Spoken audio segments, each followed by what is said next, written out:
আলামিন পবিত্র কোরআনের মধ্যে বলছেন, ইন্নামা ইয়াখশাল্লাহ মিন ইবাদিহিল উলামা। আমাকে সবচাইতে বেশি বই করে আলেমরা। আল্লাহ তাআলাকে বেশি বই করেন সবচাইতে আলেমরা।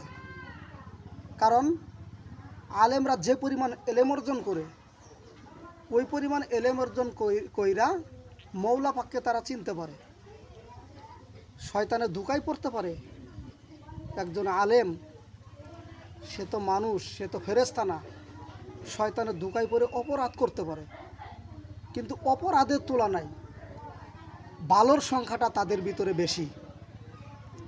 আমরা অনেকে আলেম দেখলে নাক ছিটকাই, আলেমদেরকে টিটকারি দেই, আলেমদেরকে গালি দেই।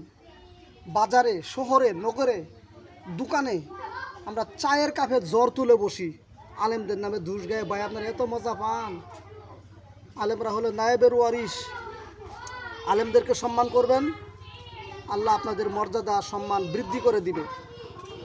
আর আলেমদেরকে অপমান করবেন, আল্লাহ তাআলা দুনিয়াতেই লাঞ্ছনা এবং অপমান এবং নির্যাতন নিপীড়ন সহ্য করে এই পৃথিবী থেকে বিদায় হতে হবে।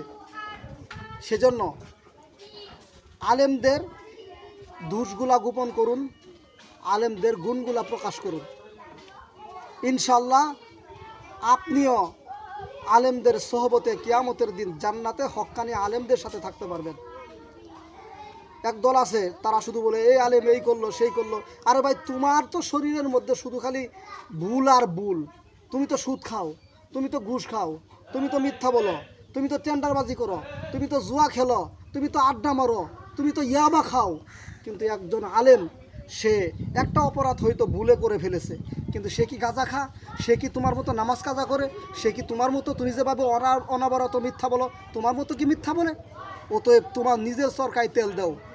তুমি আলেমদের দোষ বলো, আলেমদের দোষ বলে কিয়ামতের ময়দানে আসামি হতে হবে, আল্লাহর আদালতে দাঁড়াতে হবে। আজকে আমরা আলেমদের যদি কোনো মিডিয়াতে ভুল পাই, ওটা নিয়ে আমরা সবসময় উঠে পড়ে লাগি। আলেমদেরকে কীভাবে ধূলিসাৎ করা যায়, আলেমদেরকে কীভাবে হেয় প্রতিপন্ন করা যায়। আরে আলেম যদি না থাকতো তোমার জন্মও হতো না। বলে কেমনে তোমার মায়ের বিয়ে হইতো অবৈধ, তুমি অবৈধ সন্তান হতে। আলেম আছে বিদায় তোমাকে বৈধতা ঘোষণা দেওয়া হয়, তুমি একজন বৈধ সন্তান। সেজন্য আমরা আলেমদেরকে কখনো টিটকারি দেব না। একজন আলেম অপরাধ করতে পারে, তার বিচার হবে, তার শাস্তি হবে। কিন্তু একজন আলেমের অপরাধের কারণে মুসলিমের সব আলেমকে আপনি গালি দিবেন, সব আলেমকে আপনি টিটকারি দিবেন, তারপরে আপনি প্রস্তুত হন কঠিন শাস্তিতে। আপনাকে প্রস্তুত থাকতে হবে শাস্তি ভোগ করার জন্য।